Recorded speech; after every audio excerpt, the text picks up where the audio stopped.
Greetings. Hello, I am Melissa Walker, and I get to work here at Bright Beginnings with all of our families and staff and children as your mental health specialist. What does that mean? It means I get to do a lot of different things. Children in the classrooms, work and coach with teachers, work with our staff, but also doing some parent education. That brings me to this video. So I work very closely with our conscious discipline model, which really helps us to know that we take care of us first and regulate us first so that we can be ready to assist in any situations with children to help co-relate, regulate them and assist them to get ready to learn. With that said, today's session comes from our parent education curriculum. And the content or the title of today's is Helping Children Handle Big Emotions Through Empathy. So think for a moment, what is empathy? What were you taught as you grew up to think about what it means to show empathy for somebody else or to be empathetic? Hmm. I don't know about you, but a lot of times that meant that I had to really understand what the other person was feeling, and perhaps I had to help fix it. Well, today's session is to allow us to really think about what that means, what empathy means in regards to helping children be ready to be in social interactions and to be ready to just do life with its schedule or school or home. So, empathy, this is the words that'll helps us to organize the brain during an upset. When we think about this power, we also remember that children must experience empathy first in order to develop it. It's not just something that just happens, like teaching a child how to do a skill. First, they have to be in there with us. So when we're in an upset or a big feeling arises, we need to have that situation for them to work through before it even can come online in development. When we know about development is that it takes time. It's not just going to happen from yesterday to today. Their bodies are constantly developing in all their areas. And social emotional is all intertwined. So our goal is to raise empathetic, emotionally aware children. We must model these skills for them and with them. Empathy is not joining in somebody else's upset or distracting them from the upset or even avoiding it altogether. Empathy requires us to just accept it. It is what it is. We're not going to change it. We're not going to talk them out of it. It just is. I am whatever feeling because of whatever happened.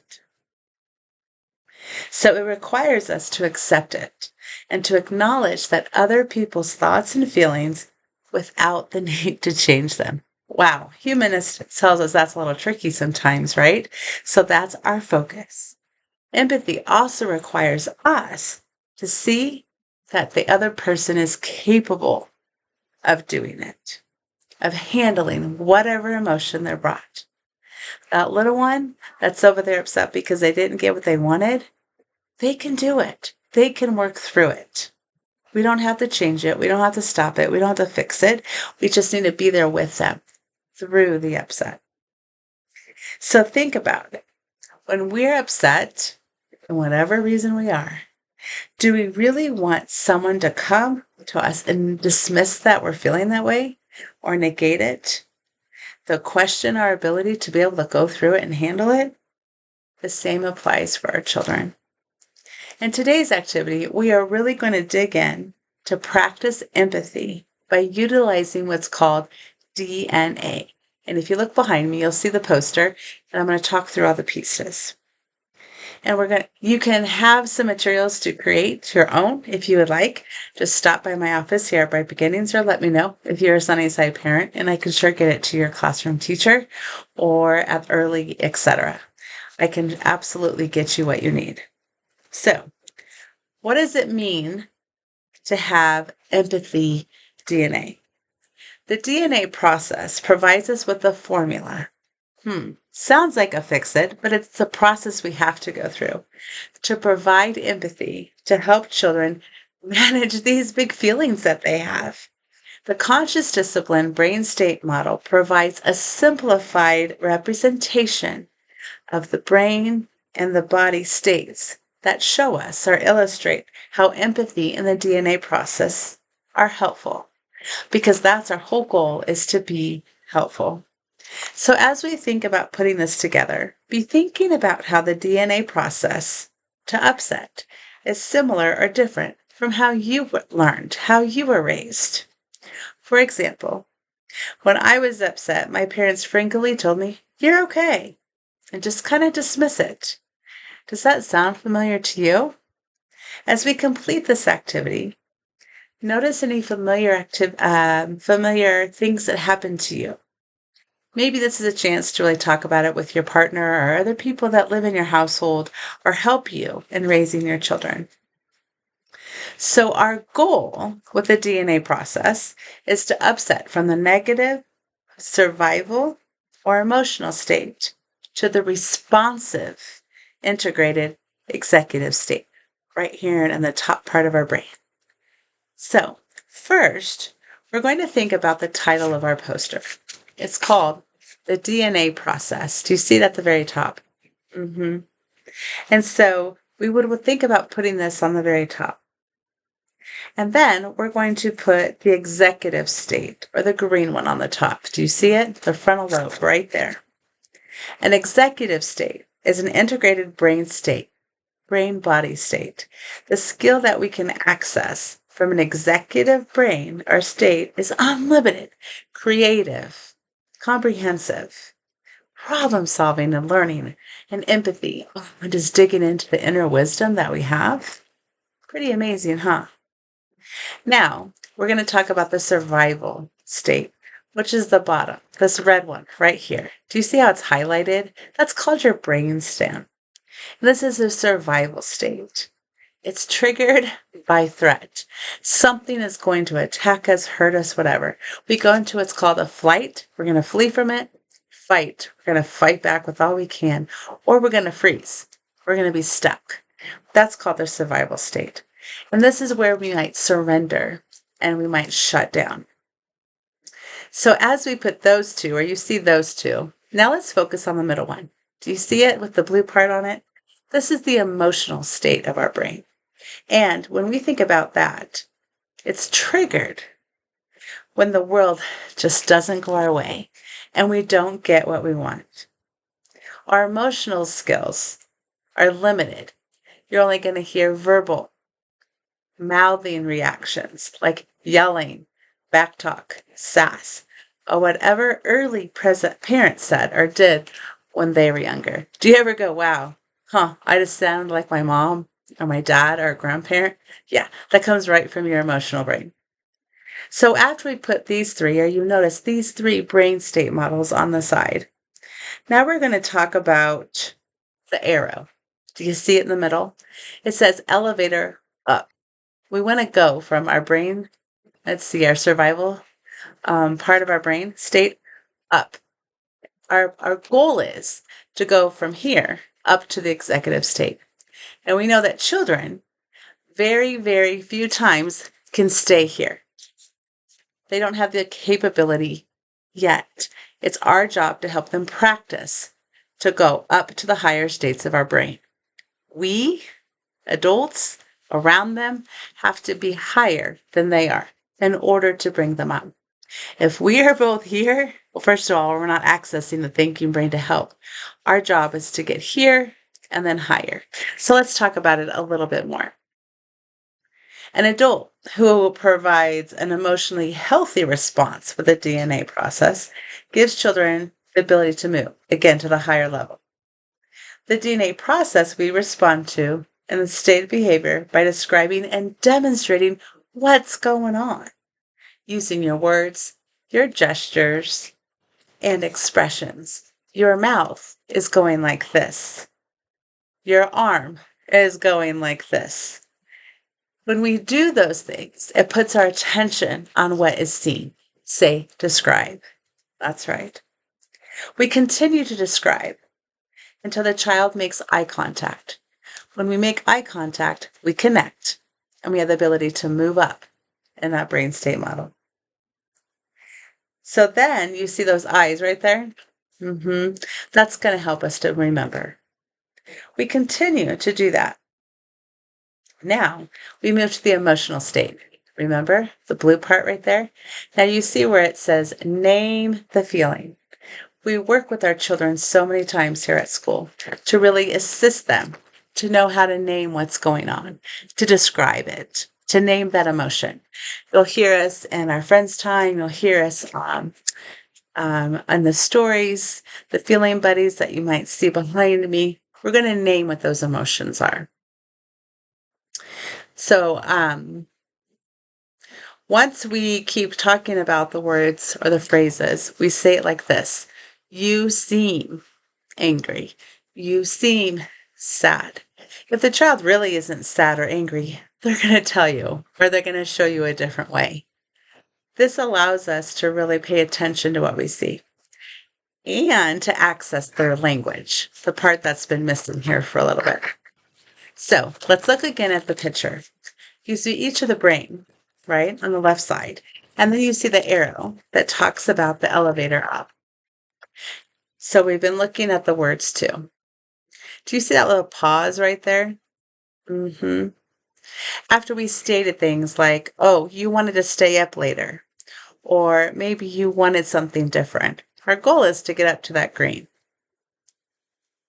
So now that you've seen that there's different ways between the survival, the emotional, and the executive state, now we can kind of think about what kinds of scenarios might you see.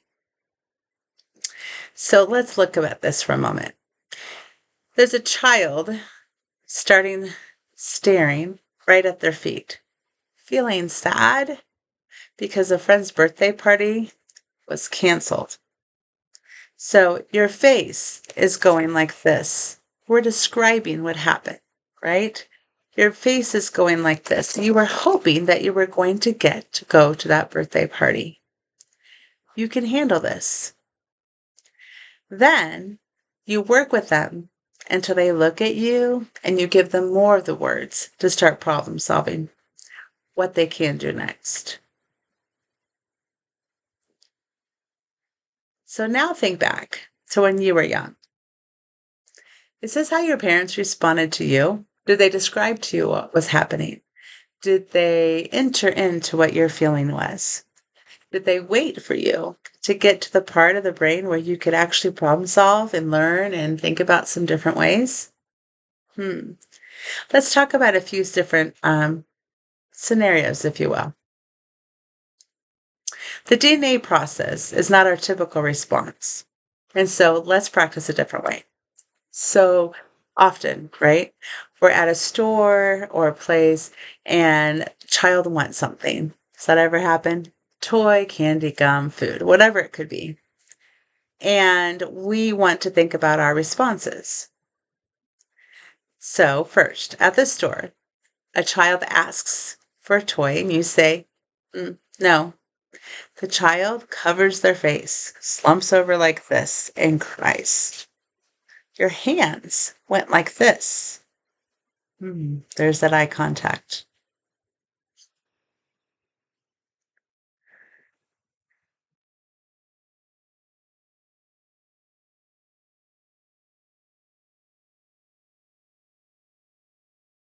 You seem sad. You were hoping to get a new toy today. You can handle this. Think about what that looks like compared to what your experiences have been. I did not just say, hey, breathe with me, calm down, you're fine. So breathing is one of those things that you do with a child. It allows us to calm, pause, allow them to look at us, breathe with us, access the next part of their brains to know, hey, they can handle this. Then you'll move on to the next steps. So we're going to pause there. Let's talk about another scenario. A child struggles to put on their shoes independently. The child starts banging their shoes on the floor. Now we're going to describe that D part. We're going to say, your arm went like this. And they look at you. You seem angry. You wanted to put on your shoe by yourself. You can handle this. That's the encouragement part. You can do this. If you want help, hold out your shoe and say, help, please. When a child pauses, thinks, oh, I have to move and do something, they're asking you for help. They might have the words to ask, or they might just needs to show you the action. Give them the words of what to say and see how they respond. Let's try another one. A child asks to go get ice cream with a friend, and you say, it's time to come home for dinner. The child slams the doors and screams, you are so mean. Your arms went like this.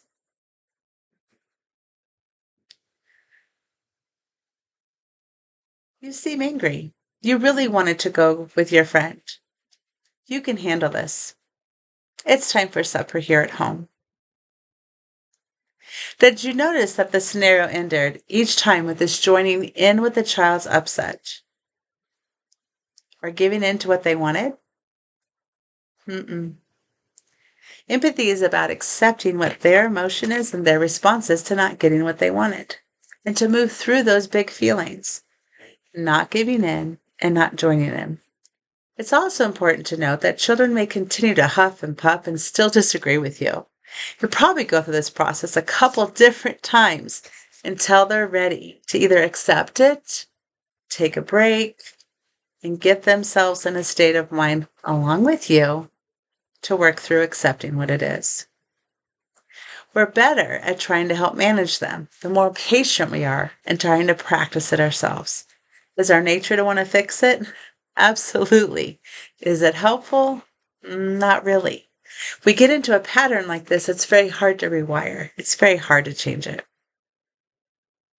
The key to assisting children in managing their feelings lies in our ability to remain in our own composure, in our executive state. If we join in this emotional part of our brain, we're not able to. Brain says so.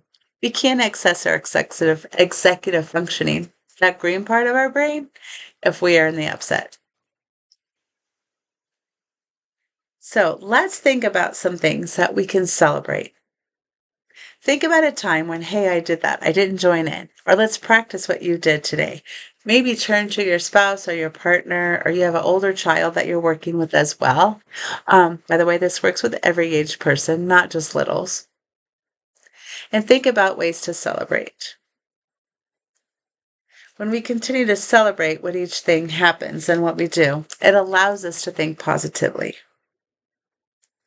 Also, the celebration brings that encouragement, and that encouragement really helps the empathy part.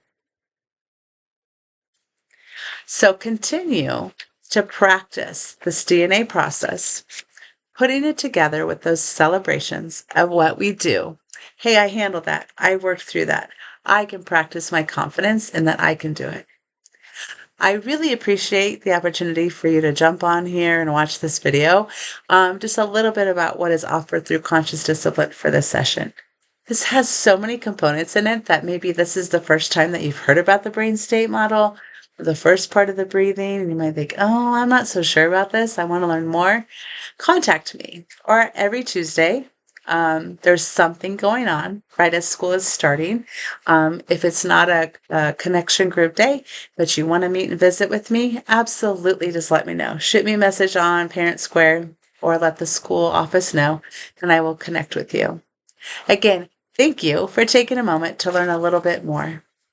Well wishes to you in all that you do.